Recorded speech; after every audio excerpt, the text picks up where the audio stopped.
Hey everyone, welcome back to AskAmy.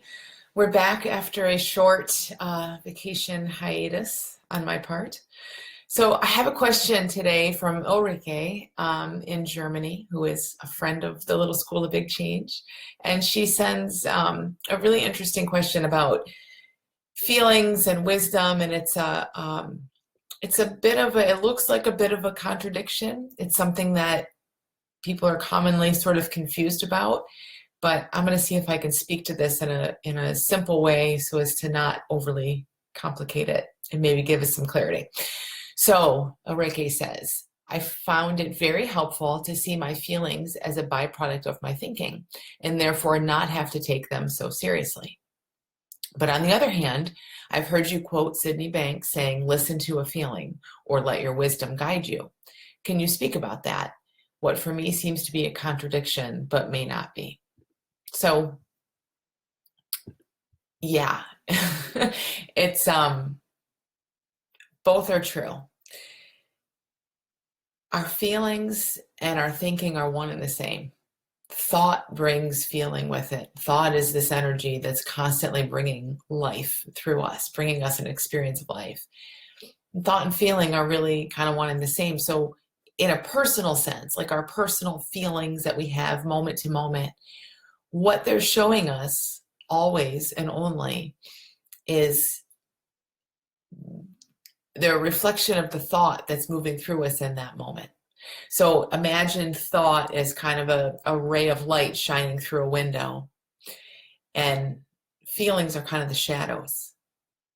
You can't separate them. They're one and the same. They go together. We think and we feel that thinking. We think and we feel that thinking. Now, thought moving through us is this amazing energy principle. It's life moving through us. Then we have this thinking, which has some content and some story to it. So when we're kind of in the content of our thinking, oh, I'm tired today. Oh, it's a beautiful spring-like day outside. We're going to feel that. Oh, this is boring. We're going to feel bored. We're going to feel neutral. Oh, I'm tired. We're going to feel down, So we just feel the way that thinking comes through us. And to the first part of your question, you said it was great to realize that you don't have to take that so seriously. Yeah, that's huge to realize, because before we know any of this, we're just hearing this constant narrative in our own heads, and we're feeling it. We're feeling wherever that narrative goes. That's our experience of life.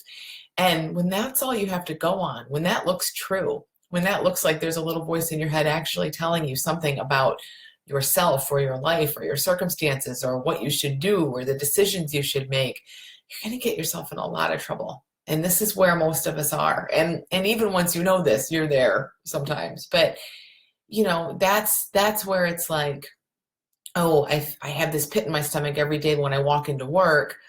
I must, give my 2 weeks notice immediately and be out of there. No, not necessarily. A pit in your stomach walking into work is showing you the thinking you have when you walk into the work. It doesn't say quit your job. Oh, I have this bad feeling around my relationship, or I have this great feeling around my relationship. We'll go with the positive one. I have this great feeling when I'm around my partner. They can't ever leave me. I don't know what would happen if I wasn't with this person. Well, now you're in trouble. Now you're making choices, doing things, tying a feeling onto something else and taking it really seriously. And it doesn't work that way. The feeling we get comes from our own thinking. And our own thinking, again, especially that content piece of it, the stories and our judgments about things, it's really creative. I mean, it's really just kind of made up in the moment. It isn't showing us truth, and it isn't showing us anything about the outside world, although it will talk about the outside world. It will tell you things about the outside world. It isn't giving you facts about the outside world. It's creating an experience that also includes sensory data and everything that's around you to give us this amazing, vivid experience of life. But when we're feeling nervous or worried or stressed or anxious or any of that kind of stuff, you don't have to take it seriously in that it's thought. We're feeling the shadows of thought moving through us. And all it means is you have some worried thought. All it means is you have some stressful thought. And as that thought flows through, as it's designed and will always do, then the feeling will change. So in that way, you're absolutely right. Don't have to take the thoughts seriously. Now, the other side of this was the Citibank's quote that you mentioned about feeling your feelings, right? Listening to a feeling.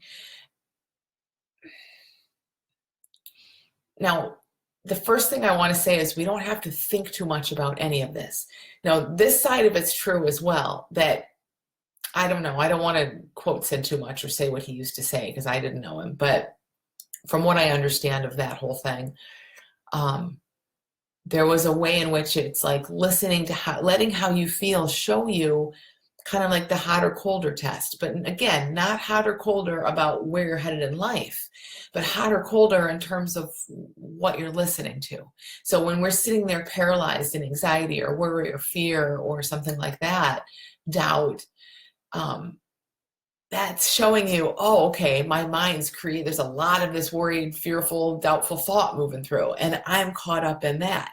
That means we're not really listening to something deeper. We're really very much in our heads in that moment.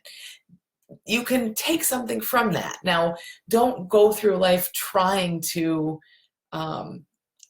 figure out every feeling and what it's trying to tell you, or am I in my head, or am I listening to something deeper? Like, that's going to be a mess. So there's nothing prescriptive in what I'm saying here. It's just kind of a description of how it works, and what you can come to expect. So when you're in all that stuff, it's showing you, oh, I'm in my head. Now that's really wise, and that's great guidance, and that's great to know. Still doesn't mean you have to take the feelings seriously, but it's showing you something. When you aren't there, when you're just moving through life, making choices, doing things, just kind of being guided forward, well, I don't know, you'll feel all kinds of stuff. You'll feel wherever your thinking goes in that process. But again, you don't have to take that seriously, and you don't have to look for, oh, am I doing this based on wisdom? Am I doing this, from a deeper place or from my ego? Like, again, you just won't even ask those questions really. When you're in a deeper place, that won't even be a question for you. Children don't ask those questions. People who are super calm and relaxed and just grounded in a moment, and I don't mean people like in general, but just a person who's in that place in a moment, they're not asking that question. Where is this coming from? Is this real wisdom? No. So if you're asking already, you're kind of in a little mental thing there. But in terms of following a feeling and letting that guide you, again, just hold that very loosely and try to not turn it into a prescription of like how to follow a feeling and which feeling to follow and what it all means. But just see it more as like, oh yeah, when I'm just not thinking much, things are okay. When I start feeling really bad, that's sort of this guidance system showing me to put the brakes on a little bit. Still don't have to freak out, but don't believe everything you're thinking in that moment.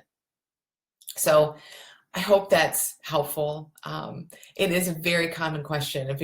People ask all the time, how do I know? Is this kind of thought or that? And do I trust it or do I not? And in general, the best way to approach that is don't worry about it. You will get feedback in life. We are constantly getting feedback in life in terms of our feelings and in terms of all kinds of things. But if we're not analyzing that feedback and we're just kind of going with it, you'll see you naturally go certain ways, and then maybe you reroute. You have a lot of energy, and then maybe you don't. We just live in this up and down, ebb and flow of all kinds of stuff, and it knows what to do. We don't have to try to figure that out. So thanks so much for meeting me back here after a short break. And I'll be back Monday. So please send your questions to AskAmy at thelittleschoolofbigchange.com. See you then.